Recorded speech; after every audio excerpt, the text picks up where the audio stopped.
Vendredi, j'étais à Mulhouse pour m'entretenir avec Christian Théin, le président du FLNKS, qui est aujourd'hui un prisonnier politique dans les prisons françaises. J'ai pu m'entretenir avec lui longuement de la situation politique en Kanaky, Nouvelle-Calédonie, mais aussi en Hexagone, vu que cela a des conséquences sur les négociations. Alors, Christian Théin va bien, il est plus motivé que jamais à continuer son combat pour la pleine émancipation du territoire de Kanaky. J'ai pu m'entretenir avec lui des dernières évolutions de la situation, de ce calendrier de négociation qui devrait permettre d'aboutir, si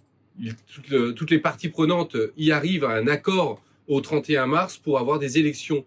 provinciales au 30 novembre 2025 et que nous puissions avoir la réforme constitutionnelle qui nous permettra de continuer le processus initié par les accords de Matignon puis de Nouméa vers la pleine émancipation du territoire. Les embûches sur la voie de cet accord sont importantes, à commencer par la situation en Hexagone, où Emmanuel Macron a voulu tordre le bras à la démocratie et aux principes républicains en refusant de nommer un Premier ministre du nouveau Front populaire, ce qui empêche d'avoir une situation stable dans le pays, mais aussi à cause de la situation en Kanaky, Nouvelle-Calédonie, qui est dramatique. Les événements du 13 mai, initiés là aussi par le passage en force, toujours lui, d'Emmanuel Macron, ont conduit le pays et l'économie du pays à terre. Les besoins économiques, les besoins sociaux, les besoins sanitaires sont importants, essentiels.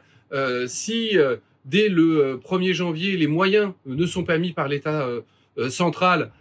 sur le territoire, eh bien, il y aura possiblement des émeutes de la faim et il est important de redresser économiquement et socialement le territoire et cela va évidemment s'inscrire dans ces discussions sur